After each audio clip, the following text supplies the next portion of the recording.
हमारी आज की कहानी है मेजर साहब। जतिन अपने समय का सबसे जटिल लड़का था। स्कूल जाना उसे मछली का तेल पीने जैसा था। स्कूल बंक करके वह आवारा सैलानियों की तरह हर तरफ की गलियों में घुमक्कड़ों के जैसा निकल जाता। रास्ते में उसकी हरकतों पर लोग उसे गालियां देते तो वह भी उन्हें मारने को दौड़ता। कभी कभी दूर दराज के इलाकों में नदी पार सैर करने और उस पार के देहातों में भी निकल जाता। गालियां खाने में उसे बहुत मजा आता था। गालियां खाने का कोई मौका वो अपने हाथ से न जाने देता।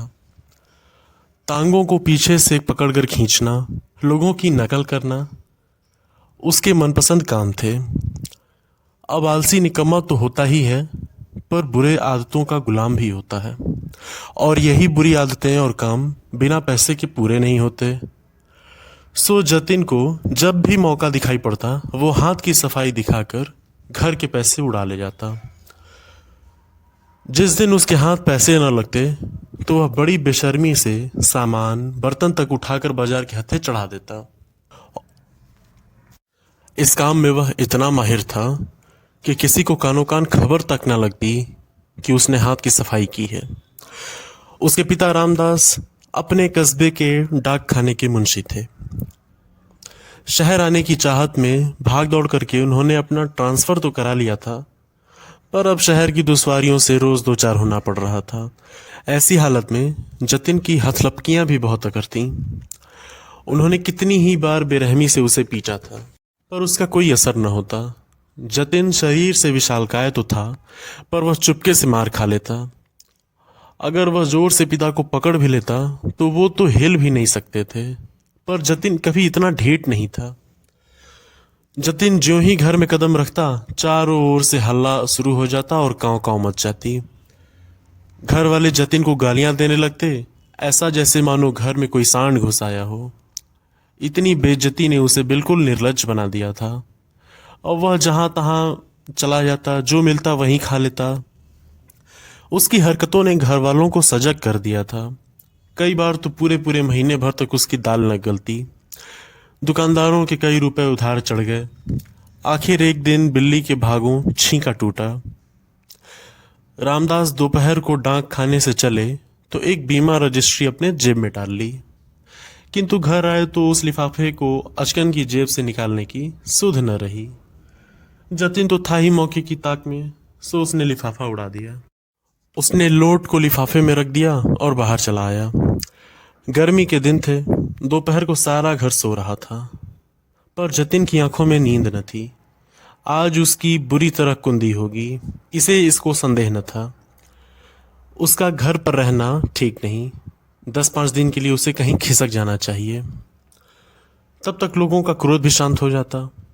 लेकिन कहीं दूर गए बिना काम तो ना चलेगा। उसने लिफाफे से 10 रुपए की नोट निकाली और एक खुराफात उसके मन में आया। अगर ये सब रुपए लेकर वो किसी दूसरे शहर में जाकर कोई दुकान खोल ले तो कितना मजा हो। फिर एक एक पैसे के लिए क्यों उसे दिन किसी की चोरी करनी पड़े।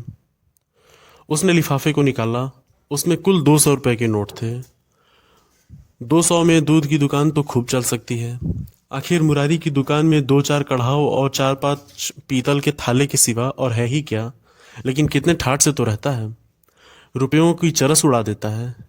एक एक दांव पर 10-10 रुपए लगा देता है। नफा न होता तो वह ठाठ कहाँ से निभाता।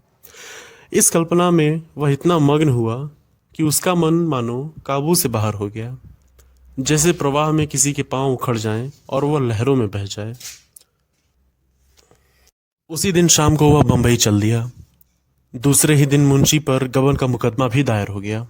बंबई के किले के मैदान में बैंड बज रहा था और राजपूत रेजिमेंट के सजीले सुंदर जवान कवायद कर रहे थे।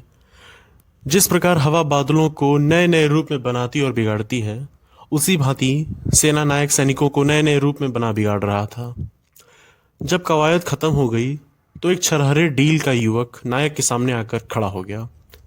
नायक ने पूछा, क्या नाम है? सैनिक ने फौजी सलाम करके कहा, जतिन। क्या चाहते हो? जी फौज में भर्ती कर लीजिए। मरने से तो नहीं डरते? बिल्कुल नहीं, राजपूत हूँ। बहुत कड़ी मेहनत करनी पड़ेगी। जी, इसका भी डर नहीं है। अदन जाना पड़ेगा, खुशी से जाऊंगा। कप्तान ने देखा कि बला का हाजिर जवाब मनचला हिम्मत का धनी जवान है। तुरंत फौज में भर्ती कर लिया। तीसरे ही दिन रेजिमेंट अदन को रवाना हुआ। मगर ज्यों ज्यों जहाज आगे चलता गया, जतिन का दिल पीछे पीछे जाता रहा। जब तक जमीन का आखिरी किनारा नजर आता, वह जहाज के डेक पर खड़ा अनुरक्त नेत्रों से उसे देखता रहा। जब वह भूमि तट जल में विलीन हो गया तो उसने एक ठंडी सांस ली और मुंह ढांप कर रोने लगा। आज जीवन में पहली बार उसे प्रियजनों की याद आई। वह छोटा सा कस्बा, वह गांजे की दुकान, वह सैर सपाटे, वह मित्रों की जमघट आंखों में फिरने लगी। कौन जाने फिर कभी उनसे भेंट होगी भी या नहीं। एक बार तो वह इतना बेचैन हुआ कि जी में आया कि पानी में ही कूद पड़े। अब जतिन को अदन में रहते हुए 3 महीने गुजर गए। भांति भांति की नवीनताओं ने उसे कई दिन तक मुग्ध किए रखा, लेकिन अपने पुराने संस्कार फिर जागृत होने लगे। अब कभी कभी उसे स्नेहमयी माता की याद आने लगती, जो पिता के क्रोध, बहनों के धिक्कार और स्वजनों के तिरस्कार में भी उसकी रक्षा करती थी। उसे वह दिन याद आया जब वह एक बार बीमार पड़ा था। उसे बचने की कोई आशा न थी, पर न तो पिता को उसकी कुछ चिंता थी, न ही बहनों को। केवल वहां माता ही थी जो रात की रात उसे सिरहाने अब बिठाए अपने मधुर स्नेहमयी बातों से उसकी पीड़ा शांत करती रही। उन दिनों कितनी बार ही उसने उस देवी को नींव रात्रि में रोते देखा था। वह स्वयं रोगों से जीर्ण हो रही थी, लेकिन उसकी सेवा शुश्रूषा में वह अपनी व्यथा को भूल गई थी, मानो उसे कोई और कष्ट ही नहीं है। क्या उसे माता के फिर से दर्शन होंगे? वह इसी क्षोभ और नैराश्य में समुद्र तट पर चला जाता और घंटों अनंत जल प्रवाह को देखता रहता। कई दिन से उसे घर पर एक पत्र भेजने की इच्छा हो रही थी, किंतु लज्जा और ग्लानि के कारण वह उसे टालता जाता था। आखिर एक दिन उसे रहा न गया। उसने पत्र लिखा और अपने अपराधों के लिए क्षमा मांगी। पत्र आदि से अंत तक भक्ति से भरा हुआ था। अंत में उसने इन शब्दों में अपनी माता को आश्वासन दिया था कि माता जी, मैंने बड़े बड़े उत्पात किए हैं, आप लोग मुझसे तंग आ गए थे। मैं उन सब सारी भूलों के लिए सच्चे हृदय से लज्जित हूँ और आपको विश्वास दिलाता हूँ कि यदि जीता रहा तो कुछ न कुछ करके दिखाऊंगा। तब कदाचित आपको मुझे अपना पुत्र कहने में संकोच न होगा। मुझे आशीर्वाद दीजिए और मैं अपनी प्रतिज्ञा का पालन कर सकूं। यह पत्र लिखकर उसने डाक खाने में छोड़ा और उसी दिन से उत्तर की प्रतीक्षा करने लगा। किंतु 1 महीना गुजर गया पर कोई जवाब न आया। उसका जी घबराने लगा। जवाब क्यों नहीं आता? कहीं माता जी बीमार तो नहीं हैं? शायद दादा ने ही क्रोधवश कोई जवाब न लिखा होगा। कोई और विपत्ति तो नहीं आन पड़ी? कैंप में एक वृक्ष के नीचे कुछ सिपाहियों ने शालिग्राम की एक मूर्ति रख छोड़ी थी। कुछ श्रद्धालु सैनिक रोज उस प्रतिमा पर जल चढ़ाया करते। जतिन उनकी हंसी उड़ाया करता, पर वह आज विक्षिप्तों की भांति प्रतिमा के सम्मुख जाकर बड़ी देर तक मस्तक झुकाए वह इसी ध्यानावस्था में बैठा था कि किसी ने उसका नाम लेकर पुकारा। यह दफ्तर का चपरासी था और उसके नाम की चिट्ठी लेकर आया था। जतिन ने पत्र हाथों में लिया तो उसकी सारी देह कांप उठी। ईश्वर की स्तुति करके उसने अपना लिफाफा खोला और पत्र पढ़ा। लिखा था, तुम्हारे दादा को गबन के अभियोग में 5 वर्ष की सजा हो गई। तुम्हारी माता इसी शोक में मरणासन्न है। छुट्टी मिले तो घर चले आओ। जतिन ने उसी वक्त कप्तान के पास जाकर कहा, हुजूर, मेरी माँ बीमार है, मुझे छुट्टी दे दीजिए। कप्तान ने कठोर आंखों से देखकर कहा, अभी छुट्टी नहीं मिल सकती, तो मेरा इस्तीफा ले लीजिए। अभी इस्तीफा भी नहीं लिया जा सकता। मैं अब एक क्षण भी यहां नहीं रह सकता। रहना पड़ेगा। तुम लोगों को बहुत जल्द लाम पर जाना पड़ेगा। लड़ाई छिड़ गई? अब तो मैं घर नहीं जा पाऊंगा। हम लोग कब तक यहां से जाएंगे? बहुत जल्द, 2-4 दिनों में ही। 4 वर्ष बीत गए। कैप्टन जतिन का सा योद्धा उस रेजिमेंट में नहीं है। कठिन अवस्थाओं में उसका साहस और भी उत्तेजित हो जाता है। जिस मुहिम में सबकी उम्मीदें जवाब दे जाती हैं, उसे सर करना उसी का काम है। हल्ले और धाबे में वह सदैव सबसे आगे रहता है। उसकी त्योरियों पर कभी मैल नहीं आता। साथ ही वह इतना विनम्र, इतना गंभीर, इतना प्रसन्नचित्त है कि सारे अफसर और मातहत उसकी बड़ी बड़ाई करते हैं। उसका पुनर्जीवन सा हो गया था। उस पर अफसरों को इतना विश्वास है कि अब वे प्रत्येक विषय में उससे परामर्श करते हैं। जिससे पूछिए वही वीर जतिन की विरुदावली सुना देगा। कैसे उसने जर्मनों की मैगजीन में आग लगाई, अपने कप्तान को मशीनगनों की मार से निकाला, कैसे अपने एक मातहत सिपाही को कंधे पर लेकर निकल आया।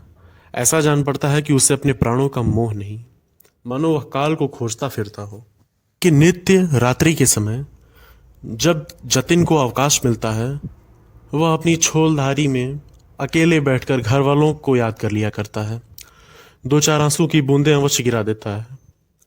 वह प्रतिमास अपने वेतन का बड़ा भाग घर भेज देता है और ऐसा कोई सप्ताह नहीं जाता कि जब वह माता को पत्र न लिखता हो। सबसे बड़ी चिंता उसे अपने पिता की है, जो आज उसी के कर्मों के कारण कारावास की यातना झेल रहे हैं। हाय, वह कौन दिन होगा कि जब वह उनके चरणों पर सिर रखकर अपना अपराध क्षमा कराएगा और वह उसके सिर पर हाथ रखकर आशीर्वाद देंगे। 4.25 वर्ष बीत गए। अब संध्या का समय है। नैनी जेल के द्वार पर भीड़ लगी हुई है।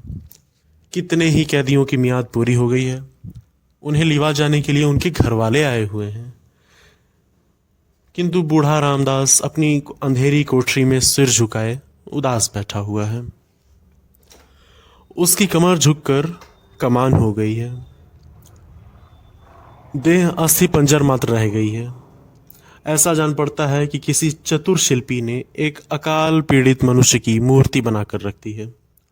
उसकी भी मियाद पूरी हो गई है, लेकिन उसके घर से तो कोई नहीं आया। आएगा भी कौन? आने वाला था ही कौन? किंतु बूढ़े हृष्ट पृष्ठ कैदी ने आकर उसका कंधा हिलाया और बोला, कहो रामदास, कोई घर से आया? रामदास ने कंपित कंठ स्वर में कहा, घर पर है ही कौन? अरे घर तो चलोगे ही। मेरे घर कहाँ है? तो क्या यहीं पड़े रहोगे? अगर ये लोग निकाल न देंगे तो यहीं पड़ा रहूंगा। आज 4 साल बाद रामदास को अपने प्रताड़ित निर्वासित पुत्र की याद आ रही थी, जिसके कारण जीवन का सर्वनाश हो गया, आबरू मिट गई, घर बर्बाद हो गया। उसकी स्मृति भी असहाय थी। किंतु आज नैराश्य और दुख के अथाह सागर में डूबते हुए उन्होंने उसी तिनके का सहारा लिया। न जाने उस बेचारे की क्या दशा हुई होगी। लाख बुरा है, पर तो भी अपना लड़का है। खानदान की निशानी तो है ही। मरूंगा तो 4 आंसू तो बहाएगा, 2 चुल्लू पानी तो देगा। हाय, मैंने उसके साथ कभी प्रेम का व्यवहार नहीं किया। जरा भी शरारत करता तो यमदूत की भांति उसकी गर्दन पर सवार हो जाता। एक बार वह रसोई में बिना पैर धोए चले जाने के कारण मैंने उसे उल्टा लटका दिया था।